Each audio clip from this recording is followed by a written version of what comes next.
अगर आप देखें, आज एक और भी खतरा चल रहा है। आज आपने देखना शुरू नहीं किया कि हर टीवी एड में भी ये छोटे छोटे बच्चे, 7 या 8 9 साल का बच्चा अपने माँ बाप को ज्ञान देता है। ये क्यों है? आपको लगता है ये ऐसे ही हल्के में है? नहीं, ये एक सोची समझी रणनीति है, क्योंकि परिवार को तोड़ना है। तो 10-15 साल के बाद वही तो जाएंगे जो कहेंगे कि नहीं, हमें ही सब कुछ पता था, हमारे माता पिता को कुछ नहीं पता था। जैसे मैं ये एक उदाहरण भी आपको देना चाहता हूं, ये बात मैंने एक बार पहले भी बोली है।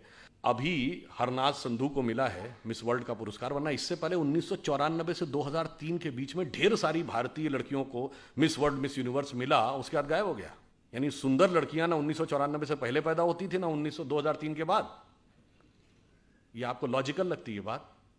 नहीं जी, 1991 में नई अर्थव्यवस्था आई, भारत के पास इंफ्रास्ट्रक्चर नहीं था, तो कहां से पैसा आएगा? क्योंकि ना हमारे पास फिजिकल इंफ्रास्ट्रक्चर था, ना फाइनेंशियल इंफ्रास्ट्रक्चर था। तो बाकायदा कोलंबिया यूनिवर्सिटी का एक रिसर्च पेपर है कि बेसिकली पैसा कहां से आएगा मार्केट में। तो उस समय यह आया कि जो भारतीय परिवार हैं उनकी जो एवरेज सेविंग है 19 से 20% है। यानी एक औसत भारतीय परिवार लगभग 20% अपनी आय का बचाता है।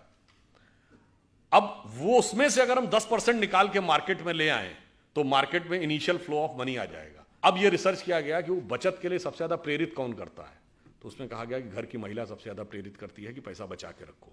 अब कहा गया कि जो नेक्स्ट जनरेशन की जो महिलाएं हैं, यानी लड़कियां जो आज हैं, उनको किस तरीके से इंटरनेशनलाइजेशन और मार्केट के अंदर जो खर्चा होना है उसकी तरफ हमें प्रेरित करना है। उस तरफ घुमाने के लिए ये सब कुछ हुआ और अचानक बंद हो गया।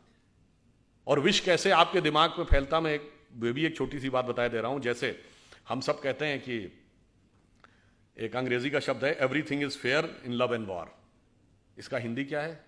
जंग और इश्क में सब कुछ जायज है। ये हिंदी का कोई भी शब्द नहीं है। जंग हिंदी का शब्द है, ना इश्क हिंदी का शब्द है, ना जायज हिंदी का शब्द, सब फारसी के शब्द है। कभी आपने हिंदी या संस्कृत या किसी अन्य भारतीय भाषा में ऐसी कोई कहावत सुनी है कि युद्ध और प्रेम में सर्वथा सब कुछ उचित अनुचित है? ऐसा होता ही नहीं है, क्योंकि भाषा आपके दिमाग में एक संस्कृति भी लाती है। हमारे यहां युद्ध का एक धर्म है और प्रेम का एक त्याग है। इसलिए जिन्होंने कहा कि everything is fair in love and war, तो वहां आतंकवाद भी जायज है और फिर एसिड फेंकने वाले भी जायज है। इसलिए हमारे यहां ऐसा नहीं था। इसलिए हमें यह भी ध्यान रखना होगा, हम अपने बच्चों को यह भी समझाएं कि जब वो बहुत सारे प्रकार के तर्क वितर्क करते हैं, और अब जाके जरा चेक करिएगा, अद्वैत का अर्थ होता है अंग्रेजी में नॉन डुअलिटी। एक वेबसाइट है, जाके चेक करिएगा, SAND, science and non duality. और वो जानते हैं उसका, आप वेबसाइट पे जाएंगे तो पहले ही शीर्षक में क्या लिखा? ओम इज इक्वल टू MC²।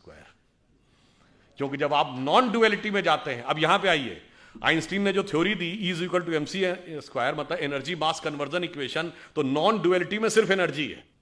जब आप मास में आते हैं तो दो चीजें हैं ना, मास एंड एनर्जी।